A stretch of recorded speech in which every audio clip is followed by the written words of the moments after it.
Next अब हम ये वाला न्यूमेरिकल करते हैं 1.18। मैंने आपको बताया था कि थोड़ा सा कॉम्प्लिकेटेड है, तो अब ज़रा हम close to real life problem चलेंगे ये क्वेश्चन में। Infiltration of cold air into a warm house during winter through the cracks around doors, windows, and other openings is a major source of energy loss, since the cold air that enters need to be heated to the room temperature। अब basically वो क्या कह रहा है कि आपके पास एक room है, उसमें जो है आप क्या करें, उसको हीट कर रहे हैं कोई भी हीटर वगैरह लगा के।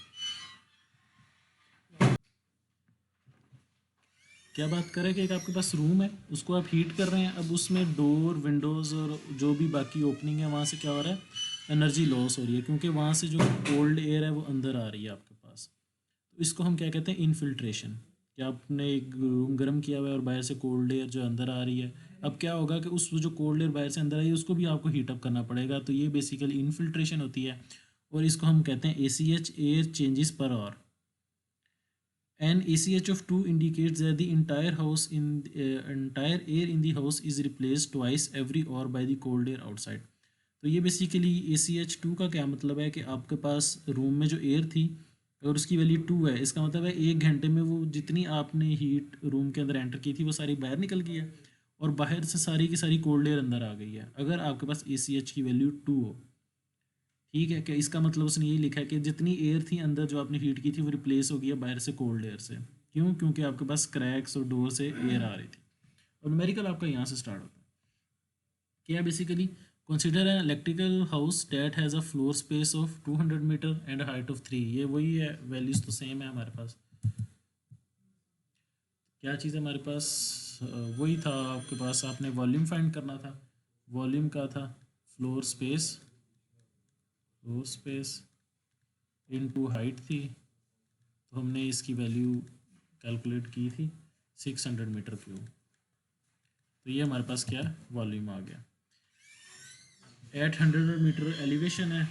एलिवेशन बेसिकली है कि ये हाइट कितने के ऊपर है। Standard atmospheric pressure 89.6 kilo pascal, pressure is equal to 89.6 kilo pascal given है हमें।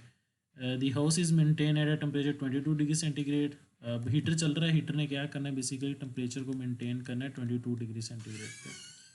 जिस तरह वो आपके पास AC होता है, एयर कंडीशनर है ना, आप 30 डिग्री पे सेट कर देते हैं तो वो मेंटेन करता है, ऑन ऑफ होता है, तो ऐसे ही कोई हमारे पास हीटर है जो ऑन ऑफ हो रहा होगा और 22 पे मेंटेन करने की उसने कोशिश करनी है। The infiltration loss amount 0.7 ACH। देखिए यहाँ पे उसने 2 बताया था, 2 का मतलब क्या है, अब उसने यहाँ पे बता दिया 0.7 ACH है न्यूमेरिकल में। ACH क्या है हमारे पास, 0.7। ठीक हो गया। Assuming the pressure and temperature in house remain constant, determine the amount of energy lost from the house due to infiltration for a day during which the average outdoor temperature is 5 degree centigrade. Outdoor का जो हमारे पास temperature है वो 5 degree centigrade है। ठीक है, तो हमने क्या करना है, पूरे दिन का मतलब 24 घंटों का हमने एनर्जी लॉस कैलकुलेट करना है कि वो जो बाहर से अंदर आ रही थी उसको दोबारा हीटअप करने में जो टाइम लगता था और जो एनर्जी कंज्यूम होती थी उसको फिर हमने कॉस्ट कैलकुलेट करनी है। और हमारे पास ये गिवन है 0.082 kilo watt per hour. Cost जो गिवन है $0.082 किलो वाट पर किलो वाट आवर। ठीक हो गया। अब सबसे पहले तो वही आपने वॉल्यूम तुमने यहाँ पे कैलकुलेट भी कर लिया, वॉल्यूम कैलकुलेट हो गया, वॉल्यूम आ गया हमारे पास 600 मीटर क्यूब। अब नेक्स्ट हमारे पास क्या है, अब वो हमारे पास उसने ACH की वैल्यू बता दी है। ACH is equal to 0.7। ठीक है, तो ये बेसिकली ACH का मतलब जो मैं आपको लिख ही देता हूँ, एयर चेंज पर। ठीक है, इसका मतलब यही है। अब 1 घंटे में इतना चेंज हो रहा है, तो 24 आवर्स में कितना चेंज होगा, क्योंकि उसने हमसे पूछा तो 24 आवर का, इसको हम 24 से मल्टीप्लाई कर देते हैं। 24 से मल्टीप्लाई कर देंगे इसको तो ये आ जाएगा 16.8 टाइम्स।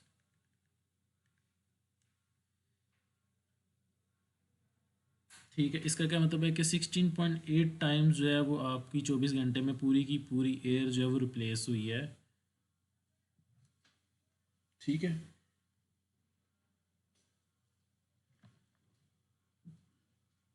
नेक्स्ट हमारे पास अगेन जिस तरह हमने लास्ट टाइम किया था, मैथ कैलकुलेट करेंगे। मैथ था P V over R T. Pressure इस टाइम हमारे पास कितना गिवन है, 89.6। अब जो यहाँ पे चेंज आएगी ये बेसिकली वॉल्यूम है, क्योंकि वॉल्यूम हमारे पास चेंज हो रहा है एयर का। वो वॉल्यूम ने रूम का और एयर का कंसीडर कर लिया था, पर अब यहाँ पे चेंज हो रहा है 1.68 टाइम्स नया वॉल्यूम आएगा और वो फिल करेगा 600 को। तो ये बेसिकली हमारे पास वॉल्यूम, क्योंकि ये 600 है, अगर बिल्कुल लॉसेस नहीं हो रहा तो 600 ही रहेगा। पर अब जब वो पुराना वाला तो बाहर चला जाएगा, नया वाला आ जाएगा, तो वॉल्यूम क्या है, हमने वो टोटल वॉल्यूम लेना फिर। ठीक है, ये रूम है आपके पास, इसके अंदर ये वॉल्यूम था एयर का। ठीक है, अब कुछ वॉल्यूम यहाँ से ये बाहर चला गया और यहाँ से कुछ एंटर हो गया, तो हीटर ने तो बेसिकली इसको भी किया और इसको भी किया, और जो अंदर है उसको, तो सारे के सारे क्या बेसिकली ऐड हो जाएंगे। तो वो अगर कैलकुलेट करना हो तो यही है, 600 इंटू मल्टीप्लाई कर लें तो बेसिकली समझे वो ऐड हो गया सारा का सारा वॉल्यूम। ओवर अगेन आर की वैल्यू हमारे पास थी 0.287, वही बात है। एंड हमारे पास टेम्परेचर था 5, यहाँ पे 5 डिग्री सेंटीग्रेड प्लस आपके पास क्या था 273 केल्विन, केल्विन में कन्वर्ट करने के लिए। तो ये हमारे पास मैथ जो आ जाता है, बेसिकली इस केस में सिर्फ मैथ हमारे पास ज़्यादा हो गया है, मैथ फ्लो रेट, क्योंकि हमारे पास बाहर से एयर भी आ रही है। तो ये केजी पर डे में हमारे पास मैथ आ गया। अब हम क्या करेंगे, क्यू डॉट फाइंड करना है। क्यू डॉट इनफिल्ट्रेशन, इनफिल्ट्रेशन लिख लेते हैं, is equal to M air जो हमारे पास वो C P and delta T. T indoor कह दें माइनस टी आउटडोर कह दें। तो एम हमारे पास आ गया है 11314 इंटू सी पी की वैल्यू क्या गिवन है 1.007। ये कांस्टेंट है, गिवन हो ना गिवन हो एयर की आपको सही रहती है, आपको ये याद होनी चाहिए। इंडोर हमारे पास टेम्परेचर क्या है 22 माइनस आउटडोर क्या है 5 डिग्री सेंटीग्रेड। ठीक है, और आपको पता है ये टेम्परेचर माइनस में नहीं आना चाहिए, इस वजह से ये साइन भी चेंज आगे पीछे से। ओके, तो हमारे पास क्यू इनफिल्ट्रेशन आ जाती है 53.8 किलो वाट और पर डे। ठीक हो गया। अब हमें यूनिट कॉस्ट का पता है 0.0082 है, वही हम फार्मूला लगाएंगे, एनर्जी कॉस्ट इक्वल टू ये वाली जो हमारे पास है 53.8।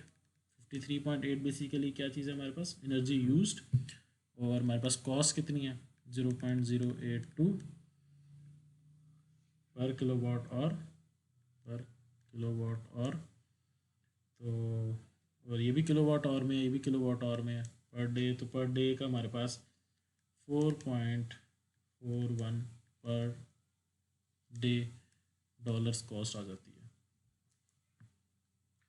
ठीक है, इसका मतलब क्या है कि जो सिर्फ इनफिल्ट्रेशन की वजह से कॉस्ट आ रही है वो ये आ रही है हमारे पास, $4.41 जो हैं वो इनफिल्ट्रेशन की वजह से आ रहे हैं।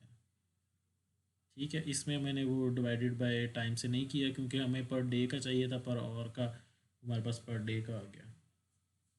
ठीक है, अगर हमें 1 घंटे का चाहिए होता तो फिर हम उसको कन्वर्ट कर लेते हैं।